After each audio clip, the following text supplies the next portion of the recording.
cours d'aujourd'hui, je vais m'intéresser à une question qui est assez intimement reliée à celle du cours de la dernière fois. Je vais me poser la question suivante. Quelle est la luminosité apparente d'un objet qui est situé à une certaine distance de nous dans l'univers? Plus précisément, je vais m'intéresser à la façon dont la luminosité apparente dépend de la distance. J'ai déjà mentionné plusieurs fois au cours des épisodes précédents que la notion de distance en cosmologie est un petit peu ambiguë, donc je vais préciser la question pour qu'elle ait un sens du point de vue observationnel, un sens très clair. Comment est-ce que la luminosité apparente d'un objet donné dépend de son redshift Z? C'est ce qu'on va appeler la relation luminosité-redshift. C'est relié de façon assez intime à ce qu'on a fait avant. Je vous rappelle que le dernier cours, j'ai abordé la question de la taille angulaire, la dépendance de la taille angulaire en fonction du redshift. Là, je parle de la luminosité en fonction du redshift, et il se trouve que ces deux grandeurs font appel finalement au même développement mathématique. Du coup, l'aspect purement mathématique va être assez vite expédié dans ce cours. Je vais assez rapidement vous ramener à ce qu'on a fait la dernière fois. Et je vais passer plus de temps sur des aspects observationnels, des aspects de mesure. Comment est-ce qu'on peut comparer une courbe théorique à des mesures et comment est-ce qu'on fait des mesures intéressantes en cosmologie. Alors, je vais commencer quand même par l'aspect formel, l'aspect théorique.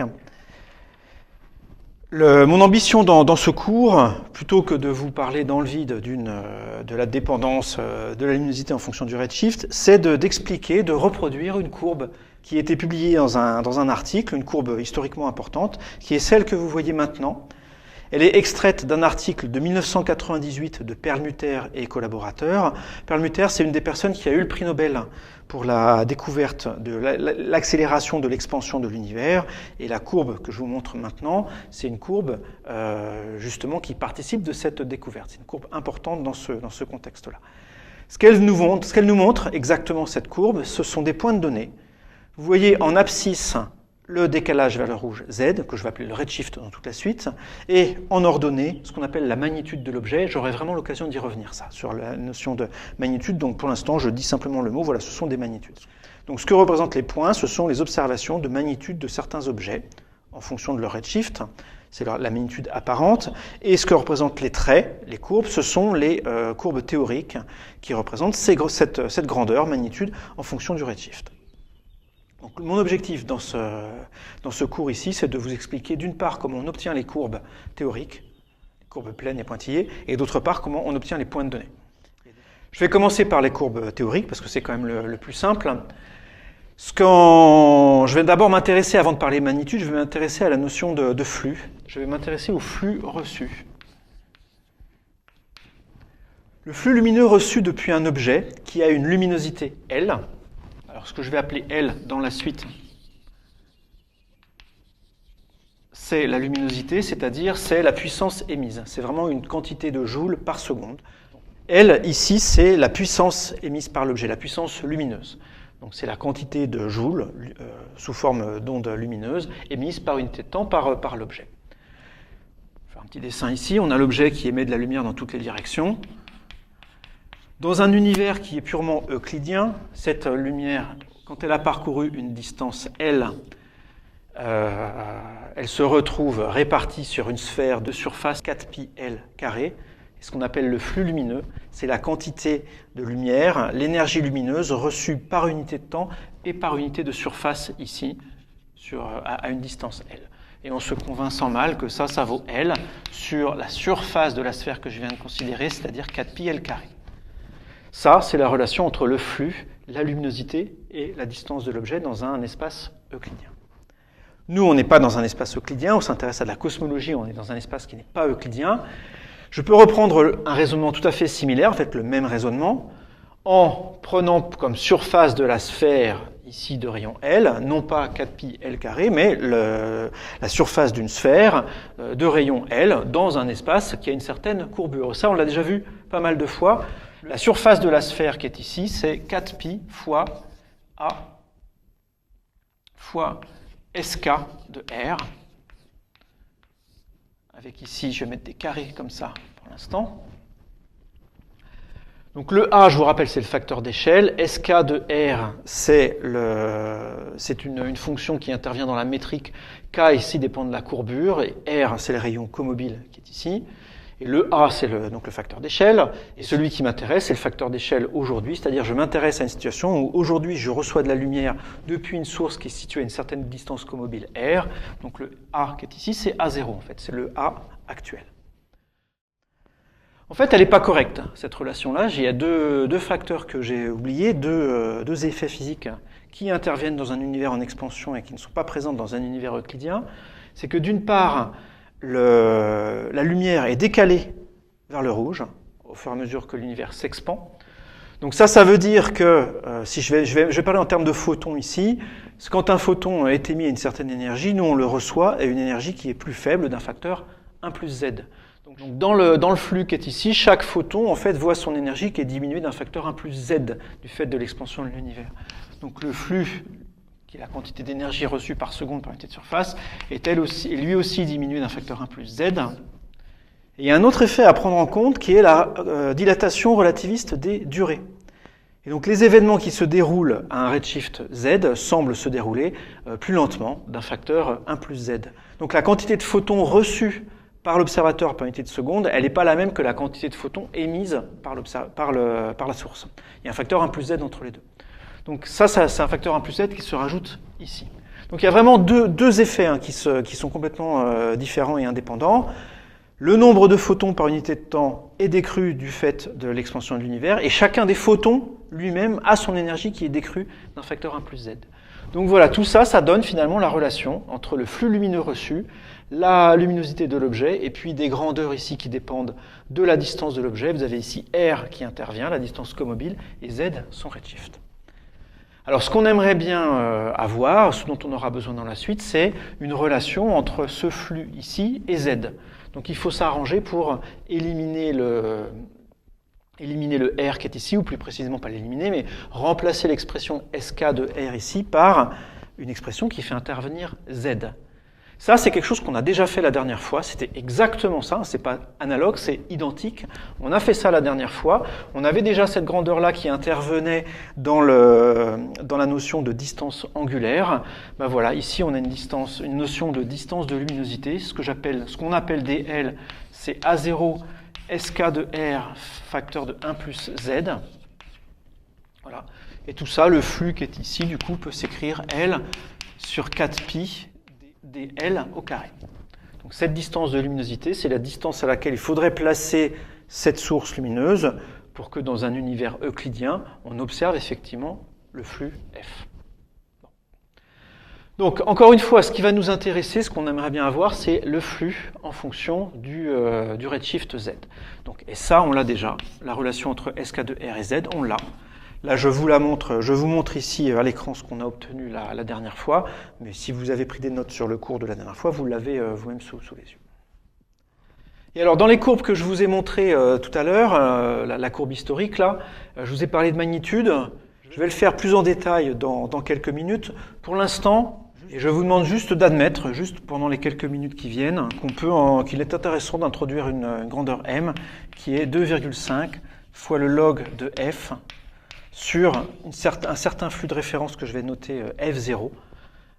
Donc c'est essentiellement représenter F sur une échelle logarithmique, avec ici un facteur 2,5 qui a une origine historique, mais peu importe. Donc ça, c'est ce qu'on appelle les magnitudes. Et donc on peut, à partir de la relation qui est ici, je prends le log de cette quantité-là, et à une constante près, à constante F0 près, c'est-à-dire en log à un décalage vertical près, je peux tracer sur un diagramme qui représente M en fonction de Z, les courbes qui sont ici. J'ai Z, j'ai la magnitude ici, et on a tous les éléments en main ici pour tracer ces courbes. Ces courbes dépendent des paramètres cosmologiques. Je vous rappelle que la relation entre SK et Z dépend des paramètres cosmologiques, selon les valeurs de oméga M, oméga R et oméga lambda. On va trouver effectivement des relations qui sont différentes. Donc ce qu'on peut faire, c'est pour différents jeux de paramètres cosmologiques, tracer les courbes correspondantes qui sont ici. Donc ce que je vous montre ici maintenant, ce sont les points de données qui étaient sur la courbe précédente, sur laquelle je superpose les calculs, les courbes qui découlent des calculs que je viens de vous montrer ici. Pour certaines d'entre elles, la relation entre SK de R et Z ici fait intervenir une intégrale qu'on ne peut faire que de façon numérique.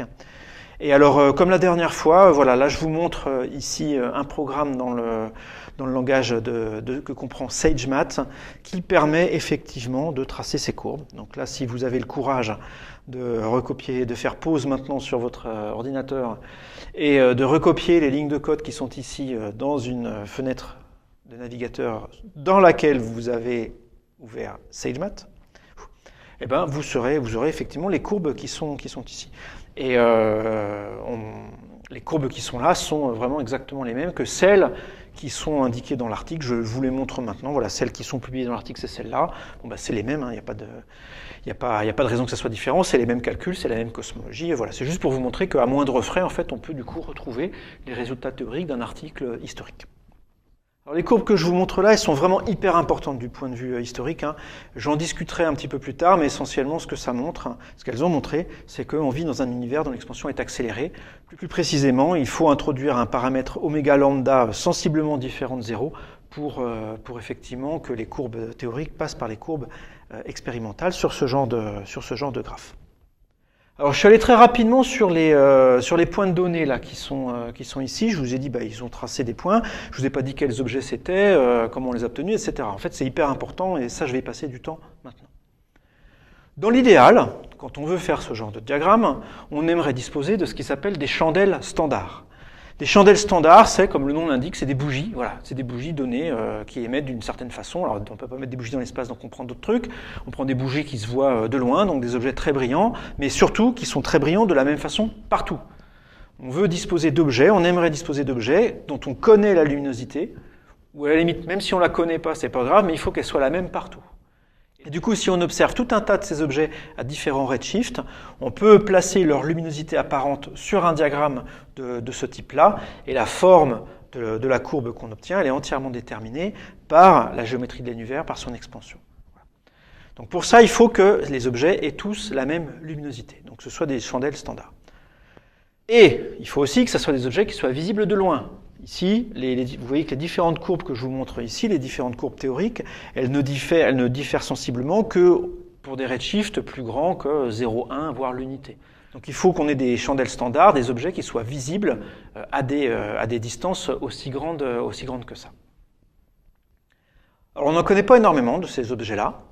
Celui qui est utilisé ici, c'est ce qu'on appelle les supernovae de type 1A.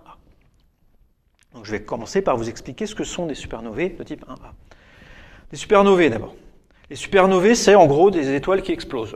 Voilà, elles arrivent en fin de vie et elles explosent. Il y a plusieurs raisons pour lesquelles une étoile peut exploser. Pour des étoiles lourdes, massives, ce qui se passe, c'est que quand elles arrivent à la fin de leur vie, quand elles ont épuisé leur carburant nucléaire, j'imagine que vous savez tous qu'une étoile, ça tient parce que dedans, il y a des réactions nucléaires qui maintiennent la pression et qui l'empêchent de s'effondrer. Bon, ben voilà. Quand ces réactions nucléaires s'épuisent parce que tout ce qui est dedans a été fusionné, et ben l'étoile se contracte, éventuellement pour fusionner les éléments lourds qui ont été formés dans l'étape précédente, mais ça, il y a un moment forcément où ça s'arrête. Voilà, le nombre d'éléments qu'on peut former comme ça, il est fini. Et pour les étoiles les plus lourdes, il arrive un moment où l'étoile n'arrive plus à se maintenir par des réactions thermonucléaires, elle s'effondre, il y a une sorte de rebond qui se fait, et du coup l'étoile explose. Ça, c'est pas du tout des chandelles standards. Il y en a plein, ça peut avoir plein de luminosités différentes, ça dépend de la masse. J'ai dit que c'était des étoiles lourdes, mais des étoiles lourdes ou des étoiles très lourdes vont exploser de manière différente avec des luminosités différentes. Donc ça, ces supernovae-là, ça marche pas, ça n'a pas des chandelles standards. Il y a un autre processus qui, lui, est beaucoup plus intéressant du point de vue de ce que je raconte ici, qui est aussi une supernova. Le processus, c'est le suivant. Il y a certains objets, qu'on appelle des naines blanches, qui sont des objets qui ne sont pas tenus par des réactions nucléaires, elles sont tenues par un processus quantique, qui est la pression de dégénérescence des électrons. Je précise. La mécanique quantique interdit à des électrons de se trouver dans le même état quantique parce que ce sont des fermions. Du coup, si on essaye de mettre plein d'électrons dans un même état quantique, ça ne marche pas et il faut que les électrons qu'on ajoute se mettent dans des états d'énergie supérieurs à ceux qui sont déjà là. Et ça, quand on étudie ce genre de système, on s'aperçoit que ça donne lieu effectivement à une pression. Cette pression, elle est faible pour des densités d'électrons usuelles et elle augmente quand on augmente la densité d'électrons. Ce phénomène-là, il devient important pour certains objets, certaines étoiles qui arrivent en fin de vie, qui se contractent, comme je l'ai dit tout à l'heure, et si elles sont légères, si elles sont suffisamment légères, effectivement, cette pression de dégénérescence va pouvoir arrêter l'effondrement de l'objet et puis faire un objet qui est stable finalement. Et quelle que soit sa température, c'est ça qui est intéressant. Une étoile normale, si on la refroidit, les réactions nucléaires s'arrêtent à l'intérieur, donc du coup ça perturbe l'étoile. Là, les naines blanches dont je parle, donc une fois qu'elles se sont contractées et ont atteint ce stade où la pression de dégénérescence prend le dessus, et en fait l'étoile peut se refroidir en gardant la même densité. Donc on a des objets qui peuvent être aussi froids qu'on veut en fait. Donc on les appelle naines blanches parce que celles qu'on observe essentiellement, elles émettent à toutes les longueurs d'onde, mais on peut avoir des naines blanches qui émettent plutôt dans le rouge ou même qui sont dans l'infrarouge. Bon. Bref, en tout cas, ces objets-là, on les observe, on sait que ça existe, on les comprend bien. Et il existe une masse maximale que peuvent avoir ces objets. Si la masse d'un objet est trop grande, ça ne peut pas donner une naine blanche, parce que la pression de dégénérescence, du coup, ne suffit plus à contrebalancer l'effondrement de l'objet, l'attraction gravitationnelle de l'objet. Cette masse, ça s'appelle la masse de Chandrasekhar, ça vaut à peu près 1,4 masse solaire. Donc il ne peut pas y avoir de naine blanche de plus de 1,4 masse solaire, c'est ça que je suis en train de dire. Or, et j'en arrive à mes supernovae là, ces naines blanches, on en observe certaines dans des binaires, avec une étoile assez grosse et une naine blanche. Et quand c'est le cas, vous avez un disque d'accrétion qui se forme et vous avez de la matière qui est absorbée par la naine blanche. Donc vous avez ici une grosse étoile, la naine blanche, et vous avez de la matière qui continuellement vient augmenter la masse de la naine blanche.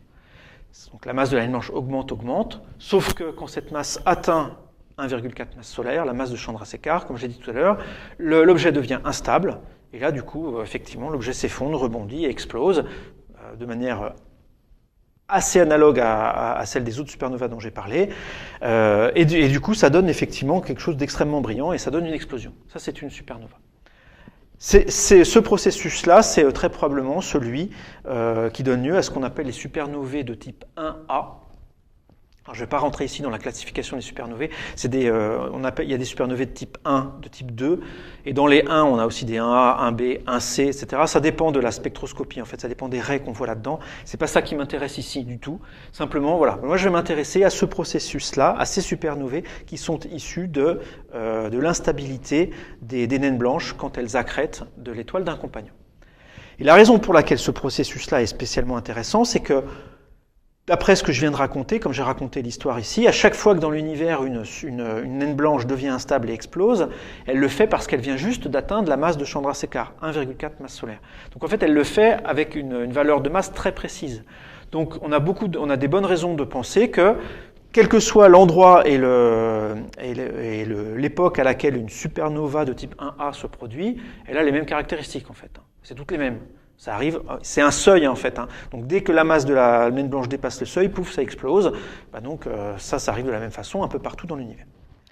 Alors ces explosions de supernovae, ce sont des processus qui mettent un petit peu de temps. C'est pas une explosion comme on voit dans les films et dans James Bond. Ça met un peu plus de temps que ça. Si on représente en fonction du temps ici la luminosité d'une de ces supernovae, ça fait quelque chose comme ça grossit. Et puis ça décroît comme ça, ça augmente et puis ça décroît. Ça, c'est le flux lumineux reçu. Avec ici une échelle typique de 1 semaine. Et ici une échelle typique de quelques mois. Voilà, 1 mois, quelques mois, mais ça met beaucoup plus de temps à décroître qu'à croître. Et en fait, ce qui se passe, c'est que pendant la phase ici montante, on a vraiment une explosion. Il se passe tout un tas de choses compliquées, notamment des réactions nucléaires. Et ces réactions nucléaires, elles forment notamment du nickel 56, voilà, en grande quantité. Le nickel 56, il a la propriété de se désintégrer en cobalt 56 sur une échelle de temps qui vaut à peu près 6 jours. Et lui, le cobalt 56 se désintègre, il est radioactif aussi, ces deux-là sont radioactifs. Il se désintègre pour donner du fer 56 avec un temps, lui, qui vaut 77 jours. Donc la courbe qui est ici, ce qu'elle représente, c'est ici une grosse explosion qui forme du nickel radioactif. Et puis ensuite, ça, c'est la décroissance du nickel en fer en passant par le cobalt, donc sur une échelle de quelques dizaines de jours. Et donc, si effectivement ces objets sont des chandelles standards, si toutes les explosions de supernovae se font de la même manière partout dans l'univers, Ces courbes-là sont les mêmes, et on peut par exemple s'intéresser à cette quantité-là, le flux au maximum.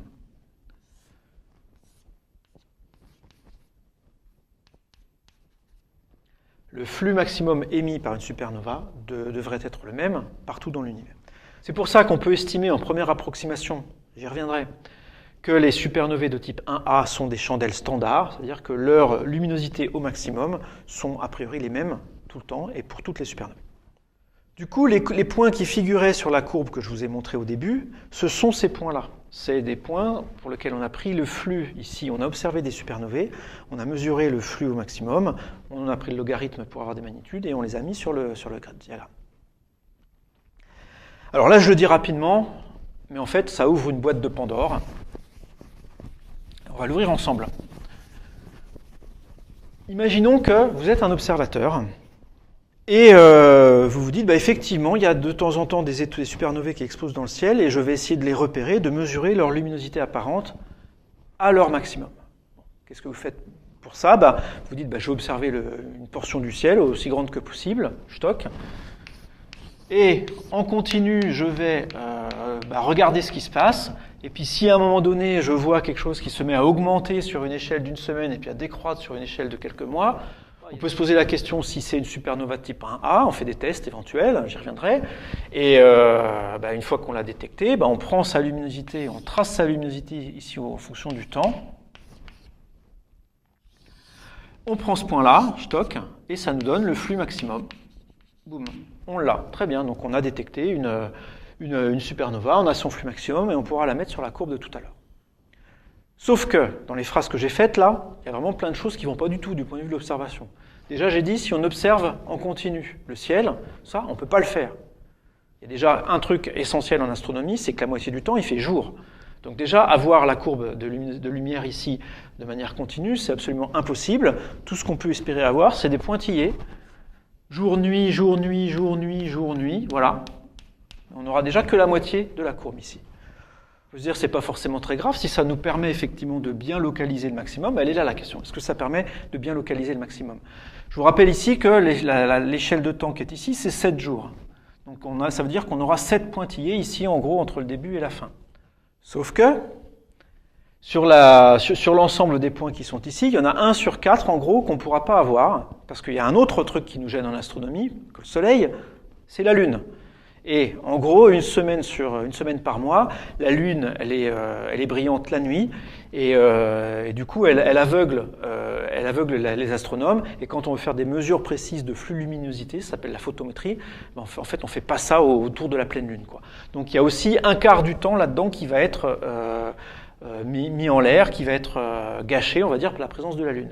Si ce quart de non-observabilité il tombe juste ici, voilà, on est mort, quoi. On peut juste pas observer cette courbe de lumière-là. Avec un peu de chance, celle-là, son quart de non-observabilité va tomber ici, on pourra bien l'observer. Okay. Il y a d'autres facteurs qui entrent en jeu aussi. C'est que là, j'ai mis des pointillés comme si toute la nuit, on pouvait observer la supernova et suivre sa courbe de luminosité. Non, ça marche pas comme ça. Parce que même au cours d'une nuit, on peut pas... La manière dont marchent les télescopes, c'est qu'on fait une photo d'un endroit, on prend éventuellement, on en prend plusieurs clichés, mais on ne va pas passer toute la nuit à prendre un seul champ. Souvent, il y a des programmes d'observation qui essayent d'optimiser le temps de télescope. Le temps de télescope peut être parfois partagé entre différents observateurs. Donc l'un va vouloir observer ça, mais l'autre pas du tout. Il va vouloir observer un autre truc qui est ailleurs et pas du tout votre champ dans lequel vous cherchez des supernovae. Certaines nuits vont être entièrement dédiées à d'autres observations que les vôtres, donc ça veut dire que sur les 7 pointillés ici, il n'y en aura pas 7 qui vous seront alloués à vous. Donc déjà, en fait, ce qui va se passer, c'est que vous aurez un point là, vous aurez un point là, peut-être un là, et puis un là. Voilà, vous aurez quelque chose comme ça. Je mentionne aussi en passant que des fois il ne fait pas beau. Ça veut dire que là-dedans, sur certains des points que vous auriez peut-être pu observer parce que c'est dans votre programme d'observation, le télescope ne marche pas, on n'allume pas le télescope parce qu'il y a du brouillard, ou parce qu'il y a des nuages, ou parce que le télescope est en maintenance, ou parce qu'il est cassé, ou parce qu'il y a une panne informatique. Ce pas des choses qui arrivent très souvent, mais c'est des choses qui arrivent régulièrement. Donc sur une année, il n'y a pas une année qui passe sans que plusieurs de ces problèmes-là ne surviennent. Donc ça veut dire que parmi les points qui sont ici, il y en a aussi certains qui vont disparaître, auxquels vous n'aurez pas accès, parce que votre télescope n'aura pas pris de données à ce moment-là. Donc le problème observationnel ici qui se pose, le problème vraiment c'est un problème d'échantillonnage en fait. Hein. On a quelques points ici. Voilà, on a ça. On a des points ici qui nous donnent le flux reçu en fonction du temps. Et la question qu'on se pose, c'est comment est-ce qu'on fait pour déterminer le max? Parce que c'est ça qui nous intéresse. La première chose à ne pas faire, évidemment, c'est de prendre le plus grand des points qui sont ici. Parce que rien ne nous dit ici qu'il n'y a pas un point qu'on a loupé qui aurait été plus haut. D'ailleurs, si on regarde la courbe qui est ici, on a quand même envie de mettre quelque chose comme ça, hein, dans les points. Bah, effectivement, c'est ce qu'on peut faire. Si on est sûr que l'objet qui est ici est une supernova de type 1A, eh ben on peut coller dessus la courbe théorique ou la courbe attendue ou les courbes observées pour plein d'autres supernovae sur ces points-là, voir la courbe qui passe le mieux et du coup en déduire comme ça le maximum de la courbe. C'est effectivement une chose qu'on peut faire et qui est faite. Alors je vous ai ici simplifié la tâche, j'arrête pas de dire sauf que depuis tout à l'heure, mais je vais continuer, effectivement, il y a encore d'autres subtilités ici. Là j'ai fait comme si effectivement on avait accès à la luminosité en chacun des points qui sont ici, de la supernova ou de l'objet qui nous intéresse. Là on a un objet par exemple qui devient brillant et puis qui en quelques mois va s'éteindre. En général, une supernovae, c'est pas quelque chose qui apparaît au milieu de l'espace intersidéral comme ça. C'est quelque chose qui est dans une galaxie. Il faut qu'il y ait une étoile pour qu'il y ait une supernovae ensuite. Les étoiles, elles sont dans les galaxies. Donc ce qui va se passer, c'est que l'objet ici qu'on observe, il va être sur une galaxie. Donc on a des galaxies ici dans le champ, et sur une des galaxies, on aura la luminosité qui va se mettre à augmenter, puis à décroître. Ce qui veut dire que la courbe qu'on obtient ici, en fait, c'est pas tout à fait ça, c'est celle de la galaxie, je vais supposer qu'elle est constante au cours du temps. On a une galaxie qui est tranquille, voilà, qui n'a pas trop de fluctuations. On a la courbe de lumière ici de la supernova. J'ajoute les deux. C'est la courbe qui est ici. Et les points de données auxquels je m'intéresse, c'est ceux-là. Donc ce qu'on mesure, hein, c'est vraiment la luminosité de la galaxie plus celle de la supernova. Donc quand on veut ajuster ici la courbe pointillée au point d'observation pour pouvoir en déduire le max, il faut arriver aussi à modéliser la galaxie sous-jacente. Il faut connaître le flux de la galaxie. Ça se fait assez bien dans la mesure où la galaxie qui est ici, on peut ou bien l'avoir observée avant, donc c'est un champ qu'on a déjà observé. Si ça fait quelques mois qu'on fait cette expérience-là et qu'on observe ce champ de ciel, bah, on a certainement beaucoup déjà d'images de cette galaxie-là, donc on peut arriver à connaître sa luminosité, et donc on arrive à connaître le plateau qui est ici, le piédestal en quelque sorte. J'ai tracé ici, pour la luminosité de la galaxie, j'ai mis un trait ici, comme si, je vous ai dit, c'est une galaxie qui est tranquille, donc elle émet de façon constante. Là aussi, il y a une subtilité. C'est que même si une source émet de façon constante, ça ne veut pas dire que vous recevez la lumière de façon constante.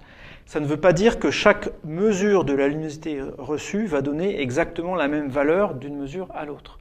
En fait, il y a des fluctuations de nature quantique. La lumière, c'est une onde électromagnétique. Quand on la décrit de manière quantique, on la décrit en termes de photons. Mais le nombre de photons associés à une source, le nombre de photons reçus par seconde, c'est une quantité qui est aléatoire en fait, du point de vue de la mécanique quantique. Donc vous, ce que vous allez observer, c'est pas ça. Si on observe que la galaxie, en fait, on observe quelque chose qui est comme ça, voilà, qui a des fluctuations, et d'une fois sur l'autre, on va observer plus ou moins de photons. La valeur moyenne, elle est bien définie, c'est ce qui définit effectivement la luminosité de la galaxie, mais d'une mesure à l'autre, eh bien, vous avez comme ça des fluctuations. C'est le cas aussi d'ailleurs pour la supernova, exactement de la même façon. Ces fluctuations-là, elles sont d'autant plus importantes, de manière relative, que le flux est faible. Si vous avez une galaxie qui est très peu brillante, les fluctuations vont être en valeur relative importante. Alors que si la galaxie est vraiment très brillante, c'est en valeur relative encore une fois, ces fluctuations vont être négligeables. Détecter une supernova dans le fond qui est ici, ça ne va être possible que si la luminosité de la supernova est bien supérieure aux fluctuations qui sont ici, au fond. Donc, ce qu'il faut comparer pour savoir si on va arriver à détecter une supernova, c'est le signal de cette supernova aux fluctuations du fond sous-jacent, et non pas le signal de la supernova au fond lui-même. Ça, c'est quelque chose qui n'est pas hyper intuitif, mais qui est vraiment, vraiment super important. Il faut comparer le signal aux fluctuations du fond. C'était une parenthèse, je reviens à mon propos principal. Alors, je viens de parler de caméra CCD, je vais quand même vous montrer ce à quoi ressemblent des images qu'on obtient avec un télescope. Vous avez peut-être en tête des images qu'on voit dans Ciel et Espace ou sur Internet, voilà, d'une image astro, c'est beau, il y a des couleurs et tout ça. Voilà en fait à quoi peut ressembler une image obtenue par un télescope professionnel de plusieurs mètres de diamètre et qui va être exploité pour obtenir des données scientifiques. Voilà à quoi ça peut ressembler. Ce que vous voyez ici, c'est un champ d'étoiles dans lequel vous avez tout un tas de défauts. Donc l'image qui est ici, vous voyez notamment certaines raies sombres. Donc vous avez en fait des colonnes de pixels qui sont mortes, certaines parties du composant effectivement qui sont inactives, et on va pas les changer à chaque fois qu'il y a une colonne morte, donc on fait avec.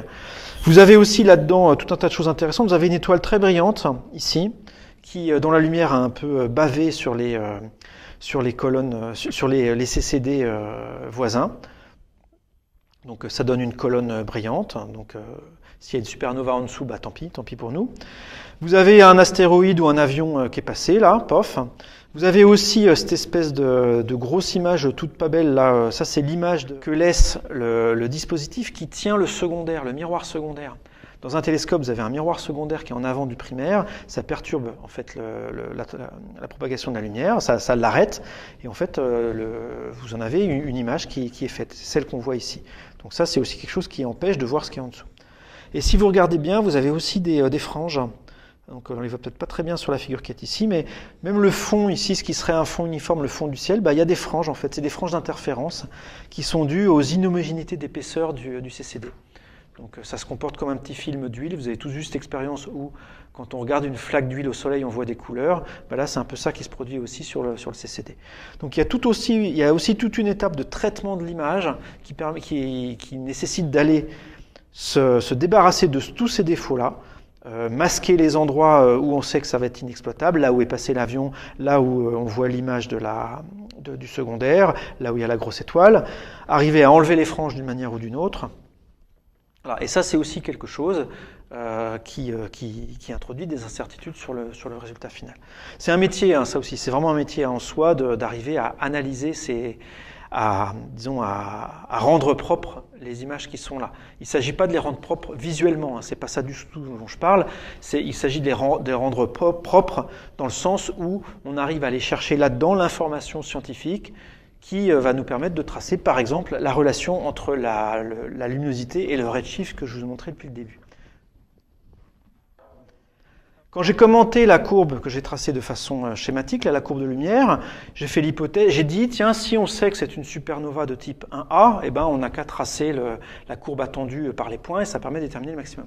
Si on sait que c'est une supernova de type 1A, comment le sait-on ?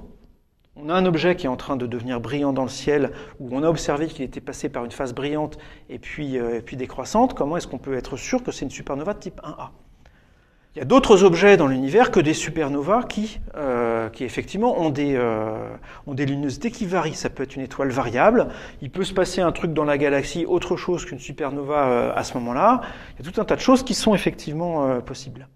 Une manière imparable, c'est d'obtenir le spectre de la galaxie. Le spectre, c'est vraiment quelque chose qui nous informe sur ce qui se passe dans l'objet, en astronomie, de manière générale. Donc si on arrive à prendre le spectre de la supernova, on va pouvoir s'assurer que c'est une supernova, et puis que c'est bien une supernova de type 1A. J'ai mentionné différents types de supernova au début. Voilà, le spectre, ça permet d'affirmer qu'il s'agit bien d'une supernova de type 1A. Or, obtenir le spectre d'un objet, c'est quelque chose qui est extrêmement coûteux en astronomie. C'est coûteux en temps, essentiellement. En effet, faire de la spectroscopie, ça veut dire quoi ? Ça veut dire qu'on a la lumière qui arrive sur le télescope et on veut séparer cette lumière suivant les longueurs d'onde du rayonnement. Donc ça, on le fait avec un prisme ou avec un réseau, ou les deux. Bon, il y a des systèmes dispersifs qui font ça bien. Et on représente ici ce que j'ai noté F lambda, le flux reçu par unité de longueur d'onde, et à chaque fois qu'on reçoit un photon, paf, on le met ici dans la longueur d'onde qui va bien, tiens, on en reçoit un autre là, puis un autre là, puis tiens, on en reçoit un autre là, etc. Puis on fait comme ça, on fait la courbe, et on obtient un spectre. Bon. Si on veut que le spectre il soit bien précis, si on veut voir notamment des raies, il peut y avoir des raies d'absorption comme ça, des raies d'émission comme ça dans un spectre. Si on veut avoir une bonne résolution ici sur ces raies, il faut observer très longtemps parce qu'il faut qu'il y ait beaucoup de photons à cette longueur d'onde-là. Il faut observer beaucoup plus longtemps que pour avoir l'image simplement de l'objet, se dire tiens, l'objet est en train de devenir plus brillant. Le fait que l'objet devienne plus brillant, ça veut dire que l'ensemble de la lumière qui est là-dedans est plus important. Mais après, pour avoir le spectre de manière détaillée, il faut observer longtemps. Longtemps, ça peut vouloir dire 10 heures. Hein, sur des supernovae qui sont à un redshift de 1, z égale 1, typiquement, ça peut être effectivement 5 heures, 10 heures d'intégration. On met le télescope sur l'objet et on attend 10 heures et on prend le spectre. Et voilà, en fait, c'est la nuit. Hein, ça peut être une nuit. On peut peut-être en faire 2 ou 3 par nuit, suivant les objets, suivant leur brillance. Mais en tout cas, pas plus, quoi. Donc, c'est vraiment quelque chose de coûteux. Si on veut gagner un petit peu en coût, on a intérêt de prendre le spectre de la supernova quand elle est le plus brillant, c'est-à-dire quand elle est à son maximum. Sur la courbe, cette fois-ci, qui représente le flux en fonction du temps, qui était une courbe comme ça, on a intérêt à être le plus près possible de ce point-là pour prendre le spectre, pour gagner en temps d'intégration. Là, vous commencez à voir la difficulté. C'est-à-dire qu'il faut qu'au moment où la supernova atteint son maximum, il faut qu'on soit prêt, il faut que des astronomes soient prêts à observer cette supernova. Donc il faut que, avant que la supernova ait atteint ce point-là, on l'ait identifié, en fait, qu'on sache que c'est une supernova potentielle, et qu'on ait communiqué avec les observateurs, les astronomes de tel spectroscope pour leur dire, ben voilà, la prochaine nuit, vous allez observer lui et faire son spectre. On n'a pas du tout accès à cette partie-là du coup. Hein. Donc il faut arriver à identifier les supernovae avant leur maximum, juste dans leur phase montante, avec, j'ai dit que ici c'était en gros une semaine, donc c'est quelques jours ici, donc c'est quelques points de données. Voilà, on a quelques points de données montants et il faut arriver à s'assurer que, avec une bonne probabilité, l'objet effectivement sera une supernova. Donc ça, c'est une tâche qui est pas spécialement évidente. Hein. Il y a tout un tas de techniques de traitement de l'information pour faire ça. Si on connaît beaucoup de supernovas qui ont déjà eu lieu et qu'on connaît bien la façon dont leur luminosité est montée, eh ben on arrive d'autant mieux à détecter à l'avance les supernovae. Mais une des réussites des expériences qui, en 1998, ont réussi à montrer que l'univers est en expansion accélérée, est vraiment lié à juste ça, hein, arriver à détecter, très vite détecter que ça, c'est une supernova. C'est en train de monter, ça va continuer à monter, tel jour, ça sera au max, et on prendra un spectre de l'objet pour s'assurer que c'est une supernova, de type 1A. C'est pas le seul avantage d'avoir le spectre, entre parenthèses, hein. Quand on a le spectre, donc on a le type de la supernova, mais on a aussi du coup le redshift de manière détaillée, puisque le redshift c'est justement le décalage de certaines raies. Donc si on identifie des raies dans la supernovae, on a aussi le redshift de manière précise. Donc ça demande, du point de vue de l'organisation, hein, ça demande vraiment une grande coopération entre différents télescopes, certains qui observent des régions du ciel de manière régulière pour observer, pour rechercher des objets dont la luminosité est en train de monter. Donc une collaboration de ces gens-là avec des gens qui savent faire de la spectroscopie. Il faut s'assurer à l'avance qu'il y aura du temps de télescope, hein, parce que les supernovae, c'est des événements aléatoires, on ne les commande pas, donc voilà, et quand elles arrivent, il faut être prêt. Donc ce qui se passe, c'est qu'il faut à l'avance négocier avec des observatoires qui font de la spectroscopie, pour qu'il y ait des créneaux qui soient réservés pour on ne sait pas quoi. En fait, enfin, on a confiance. Il faut avoir confiance dans le fait que, telle nuit, le 12 juillet, boum, 12 juillet au soir, il y aura une supernova quelque part et il faudra prendre son spectre. Ça, il faut le savoir, le 10 juillet ou le 9. C'est impossible de dire à tel endroit il y aura une supernova, mais ce qui est possible, c'est, si j'observe un champ de ciel suffisamment grand, j'ai une très bonne probabilité d'avoir quelques supernovae dans le champ, et donc je sélectionnerai celles qui sont les plus prometteuses et on les enverra à la spectroscopie. Donc ça demande pas mal d'organisation, hein, tout ça. Autre aspect qui est problématique sur ces mesures, c'est la notion même de mesurer un flux. Donc pour l'instant, j'ai juste dit on mesure le flux reçu à tel et tel instant. Mesurer un flux lumineux, c'est quelque chose aussi qui est extrêmement délicat en astronomie. C'est probablement le truc le plus délicat en fait. Si on a une source lumineuse qui est qui est dans l'espace, en dehors de l'atmosphère terrestre, le flux lumineux qu'on reçoit sur Terre, il est affecté par la présence de l'atmosphère, qui peut absorber diffuser une partie de la lumière. Vous avez aussi éventuellement de la lumière parasite qui peut venir s'ajouter à la lumière que vous mesurez. Par exemple, si il y a la Lune qui part dans le ciel, il y a une partie de la lumière qui est due à la Lune. Vous pouvez avoir des lumières parasites dues aux villes aussi, hein, si vous êtes dans un environnement urbain. Bon, en général, les télescopes, c'est pas le cas, mais voilà, donc vous saisissez l'idée, vous pouvez avoir de la lumière parasite. Donc si vous avez un télescope, que je vais mettre de manière très schématique comme ça, la lumière qui arrive ici, le flux lumineux qui arrive à l'entrée du télescope n'est pas forcément le même que celui qui est en dehors de l'atmosphère. Donc vous avez l'objet qui a un flux lumineux bien donné, l'atmosphère qui le perturbe un petit peu, puis ça arrive dans le télescope. Vous avez ici de la lumière qui, allez, je vais faire ça de manière un peu réaliste, vous avez un miroir primaire, pouf, un miroir secondaire, un trou et puis ici un détecteur. Donc c'est lui finalement qui détecte la quantité de lumière. La quantité de lumière qui va atteindre le détecteur dépend du télescope que vous avez choisi, de son diamètre, de ses caractéristiques, de la manière dont une partie de la lumière peut éventuellement être arrêtée ou réfléchie sur les bords du télescope, etc. Donc ça c'est un métier en soi, hein. Voilà, les astronomes, une partie des astronomes, c'est leur métier de faire ça, d'arriver à comprendre tout ça. Et ce que ça sort, ça, c'est un signal électrique. Jadis, c'était des photomultiplicateurs, maintenant c'est plutôt des matrices CCD, et même que vous avez sur, le même genre que ceux que vous avez sur vos appareils photo ou vos caméras. Mais voilà, il y a toute une chaîne entre le flux incident en haut de l'atmosphère et le signal électrique que vous recevez. Pour comprendre, nous, ce qui nous intéresse, c'est la grandeur qui est ici. Hein. Quelle énergie lumineuse par unité de temps, par unité de surface a atteint l'atmosphère ici? Et ça, on veut déterminer cette quantité en mesurant le signal électrique qui est là. Donc il faut réussir à remonter tout ça, comprendre le télescope, comprendre l'atmosphère et tout ça. Si on essaye de le faire brutalement, les sources d'erreurs, d'incertitude, elles sont monstrueuses là-dedans, vraiment. Ça, c'en est une, le télescope aussi, l'électronique qui sert à lire la carte aussi. Il y a vraiment tout un tas de choses qui viennent perturber, potentiellement dégrader la mesure. Et du coup, quand on effectivement veut mesurer le flux d'un objet, c'est pas tout à fait comme ça qu'on fait. On n'essaye pas de faire une conversion directe entre le signal électrique qui est ici et l'objet qui est là. On fait ça de manière différente. On fait ça par référence. On se donne un objet. Plutôt, on essaye de faire en sorte de connaître la luminosité d'un objet donné. Je vais le mettre dans cette couleur-là.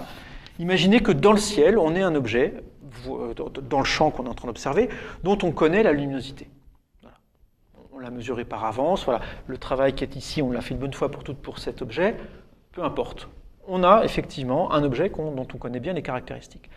La lumière qui vient de cette référence va être affectée par l'atmosphère de la même manière a priori que l'objet qu'on regarde, puis la dégradation due à tout ce qui est ici va être la même. Donc en fait, si je compare ici le signal électrique dû à la lumière de l'objet qu'on veut observer et le signal électrique de la référence, ces deux quantités vont être affectées de la même façon. Donc si je compare ça à ça, ce que je suis en train de dire en gros, hein, c'est que si je compare ça à ça, ça revient finalement à comparer ça à ça. Donc la seule chose que j'ai à faire finalement, c'est compter le signal électrique ou même de façon un peu plus proche de ce que vous connaissez des images. On a une image avec des pixels, un certain nombre de signaux, une certaine quantité de signal par pixel. On compte le signal dans les pixels de l'image de la supernova. On compte le signal dans les pixels de l'objet de référence et puis on fait le rapport. Et donc, ce que je suis en train de dire, c'est que si tout se passe bien, le signal électrique que j'ai mis en blanc ici, divisé par celui qui est en couleur, je vais l'écrire comme référence. Ça, c'est égal au flux recherché divisé par le flux de l'objet de référence. Ça, c'est une grandeur qui est beaucoup plus facile du coup à mesurer que f lui-même dans l'absolu. Donc en photométrie c'est la mesure de quantité de lumière en astronomie. Donc en photométrie, on s'arrange le plus possible pour mesurer le rapport du flux de l'objet qui nous intéresse avec le flux d'un objet de référence. Et ce qui est intéressant avec cette approche-là, c'est que finalement, même si on ne connaît pas le flux absolu de l'objet de référence ici, à la limite, peu importe. Du moment que cet objet est stable, si on a choisi une référence qui n'a pas de raison spéciale de varier au cours du temps. On peut effectivement prendre cette référence pour tous les flux qu'on mesure d'une semaine à l'autre pour un objet donné, ou même pour d'un objet à l'autre. C'est-à-dire que voilà, dans le champ, on a un champ de vue avec différents objets. S'il y a une étoile de référence dedans, eh ben, on peut ramener tous les flux mesurés de tous les objets à ce flux de référence-là. Et c'est vraiment cette grandeur-là qui va nous intéresser pour construire le diagramme que je vous ai présenté au début de ce cours. Et ça m'amène à la dernière notion que je vais aborder ici, qui est celle de magnitude. Souvent, ce qu'on indique, ce n'est pas tellement f sur f référence, c'est le logarithme de f sur référence. Alors ça, c'est juste un changement de... Ça, c'est juste une manière différente de noter les choses, qu'on prenne le rapport ou le log du rapport, ben voilà, on obtiendra des nombres différents, mais peu importe. Et il se trouve que en fait, ce logarithme-là, si on multiplie par moins 2,5, on obtient une grandeur qui est vraiment assez proche de ce que, depuis l'Antiquité, les gens appelaient la magnitude. C'est-à-dire que les gens, avant d'avoir des appareils de mesure de la quantité de lumière, essayaient de classer la luminosité des objets à l'œil, et donc ont établi un système de magnitude. Et en fait, l'œil, c'est un capteur qui est logarithmique, en gros. Donc, on s'est aperçu ensuite, une fois qu'on a eu des mesures plus précises, que le classement par magnitude qui avait été établi depuis l'Antiquité, en fait, correspond en gros à moins 2,5 fois ce logarithme-là. Donc ça s'appelle un système de magnitude. Et on le note petit m. Et plus précisément, ce qu'on appelle la magnitude de l'objet, d'un objet, c'est défini comme ça. C'est défini à une constante près. Je vais dire tout de suite ce que vaut cette constante. Donc la magnitude, c'est une constante, moins 2,5 fois le log du flux divisé par le flux de référence. Et les quantités qui sont ici, là, en fait, c'est elles qui font que le système de magnitude est hyper important. C'est pas tellement le 2,5 ou le log. On dit parfois les magnitudes, c'est le log du flux. C'est un système qui prend le log du flux. C'est vrai, mais c'est pas ça le point important. Le point important du système de magnitude, il est ici. Le mref qui est ici, c'est une convention qu'on adopte pour un objet qui a un flux f de référence. On se dit, voilà, j'ai un objet de référence, par exemple une étoile dans le ciel donnée. Je vais tout de suite être même plus précis. Vega. Prend Vega. Vega, c'est un des objets de référence qui est effectivement pris dans pas mal des applications dont je parle ici. Donc, on a Vega dans le ciel, qui est une étoile à peu près stable, qui émet un certain flux lumineux. Et bien, je décrète que la magnitude de Vega vaut, par exemple, 0,03. On verra tout de suite après pourquoi j'ai mis ce nombre-là, mais voilà. Donc, quand on fait ça définit finalement un système de magnitude, et quand vous voulez connaître le flux lumineux d'un objet autre que Vega dans le ciel, vous observez Vega, vous mesurez le rapport f sur f référence par des mesures de ce type-là, donc vous faites le rapport des signaux reçus en observant Vega et en observant l'objet. Alors là, il y en a peut-être parmi vous qui sourient parce que ça, on ne peut pas le faire vraiment comme ça, j'en parlerai après, mais bon, dans le principe, c'est ça qu'il faudrait faire. Donc on obtient cette quantité-là, on fait le rapport, et ça nous donne du coup la magnitude qui est ici. Et vous voyez que je n'ai pas besoin de connaître le flux vraiment de Vega dans cette chaîne ici. Tout ce que j'ai à savoir, c'est que, par exemple, le flux ici est 10 fois plus grand que le flux de référence pouf. Donc le log qui est ici, c'est un log décimal. Ici, je ne l'ai pas dit depuis tout à l'heure, mais c'est un log décimal. Donc si le flux qui est là est 10 fois plus grand que le flux de référence, log de 10, ça vaut 1, boum, ça veut dire que la magnitude de l'objet, on vient de mesurer, donc elle valait 0,03 moins 2,5, c'est-à-dire moins 2,47. Boum. Donc ça, c'est une manière de mesurer les magnitudes. Donc on s'est donné, on a défini une magnitude de référence pour un objet de référence, et ça nous permet de mesurer les magnitudes d'autres objets. Alors, en pratique, il faut un tout petit peu préciser ça. J'ai parlé de magnitude et de flux de manière globale. En fait, quand on fait des observations en astronomie, on n'observe pas l'ensemble du flux lumineux d'un objet, on met des filtres qui laissent passer simplement une bande spectrale donnée. Donc ce que je vous montre ici, là, c'est différents types de filtres. Vous voyez, en haut, ça s'appelle Johnson-Cosin, puis Washington, SDSS, etc. Tout en bas, HST, c'est ceux du télescope spatial Hubble. Et donc vous avez en fonction de la longueur d'onde, les longueurs d'onde, donc la transmittance, donc ce que laissent passer ces filtres dans différentes bandes spectrales. Et on leur donne des noms. Par exemple, pour Johnson-Cousins, vous avez UBVRI. U, c'est l'ultraviolet, bleu, c'est du bleu, en gros, V du vert, R du rouge et I de l'infrarouge. Et donc, quand on fait des observations d'astronomie, on fait passer la lumière qui traverse le télescope par un filtre qui ne laisse passer qu'une certaine bande spectrale. Et les flux qui sont ici, ce sont les flux dans telle bande spectrale. Par exemple, je vais prendre la bande V ici de Johnson-Cousins.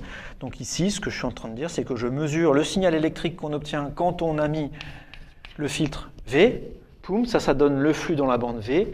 Et la magnitude dans la bande V, du coup, va être donnée par cette grandeur-là, avec ici MREF, la magnitude de référence dans le V de l'objet de référence.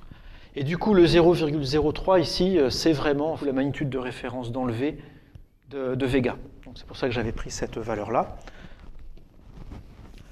Et il faut définir ces magnitudes de référence là pour tous les filtres. Hein. Par exemple, pour un filtre dans le rouge, la magnitude dans le rouge sera définie par M ref dans le R cette fois, moins 2,5 log de F dans le rouge sur le flux de l'objet de référence dans le rouge. Voilà. Et ça, il faut aussi définir sa valeur. Pour Vega, lui, ça vaut 0 en fait. En fait, dans toutes les autres bandes que le V, la magnitude vaut 0, et dans le V, elle vaut 0,03. Voilà. Donc ça, c'est un système de magnitude voilà, basé sur Vega. Pour ceux parmi vous qui ont déjà fait un petit peu d'astronomie, là, vous rigolez doucement parce que vous dites non mais c'est n'importe quoi, elle a complètement pété les plombs là, parce que ce qu'il nous raconte c'est simplement impossible. Si on suit bêtement, disons naïvement ce que je suis en train de vous raconter, je donne l'impression que voilà, pour mesurer une supernova, pour mesurer le flux lumineux venant d'un objet dans le champ qu'on est en train d'observer, il faut avoir Vega dans le champ en fait, voilà, avoir Vega dans le champ et puis observer un objet qui est à côté. Et puis mesurer le signal électrique de l'objet divisé par le signal électrique dû à Vega. Ça, c'est pas possible parce que Vega, c'est monstrueusement brillant. C'est un des objets les plus brillants dans le ciel. Donc si on essaye d'observer Vega en même temps que d'autres choses dans le ciel, bah, ça marche pas. Vega, il vous éblouit complètement. Ce que vous risquez simplement, c'est de cramer le CCD, hein, de cramer la caméra et ça va pas bien se passer pour vous. Donc le faites pas.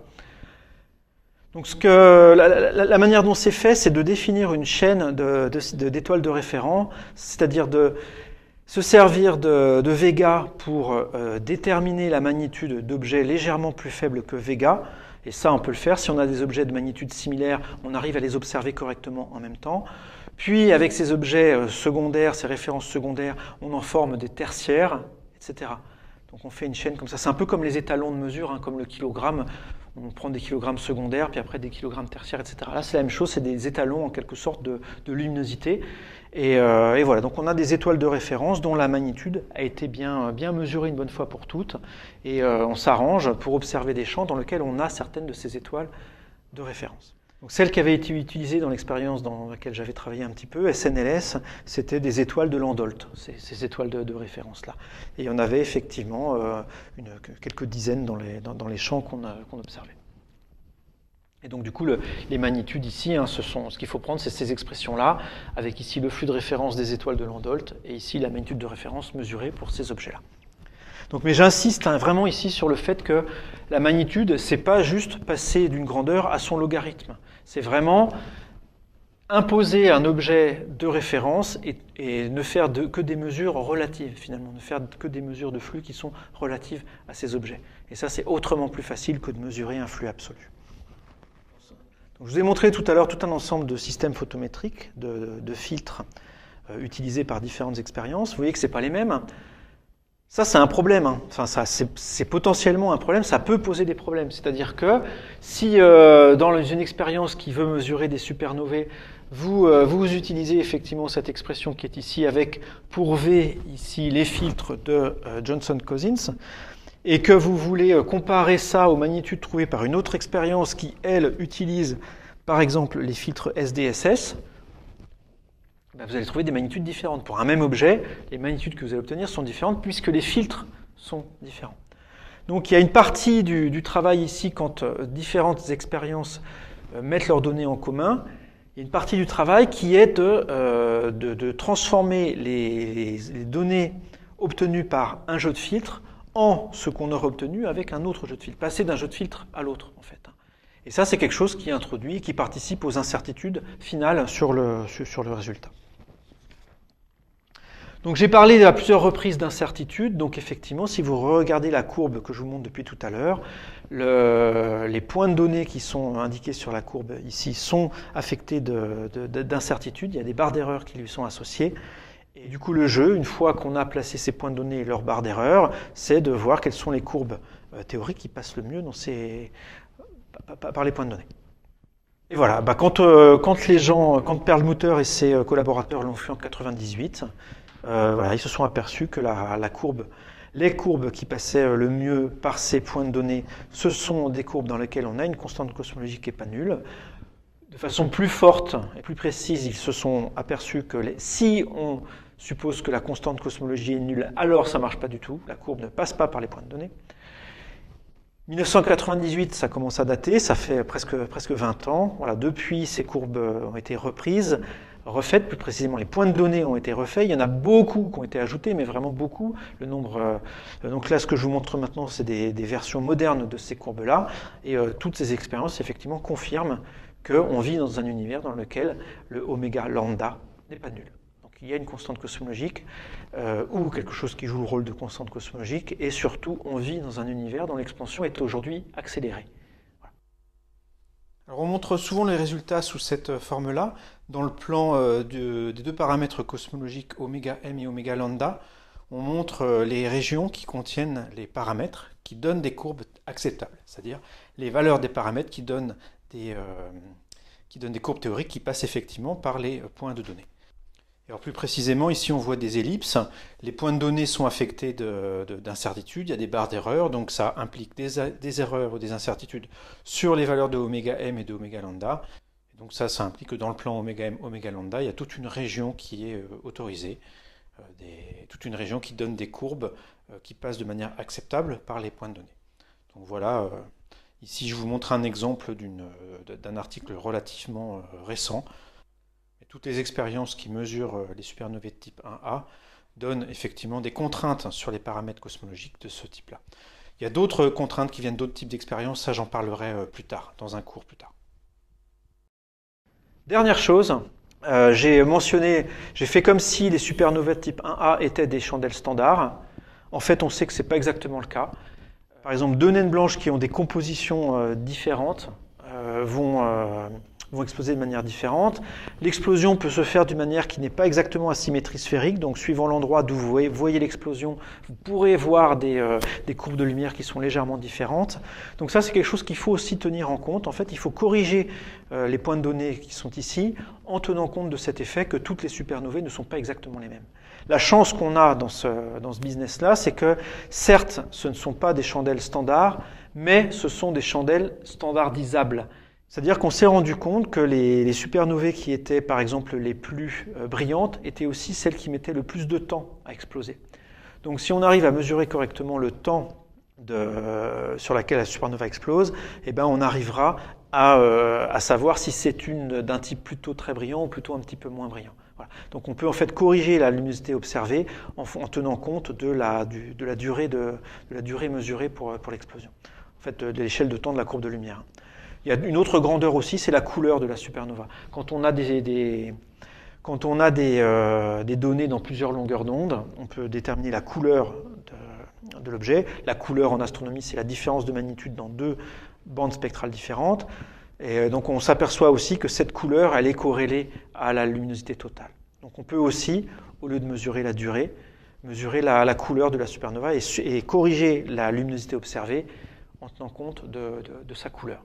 Les bleus et les rouges, en gros, pour dire les choses de manière très naïve, les rouges et les bleus n'explosent pas de manière identique. Donc il faut arriver à savoir si celle qu'on est en train d'observer, c'est plutôt une bleue ou plutôt une rouge. Voilà.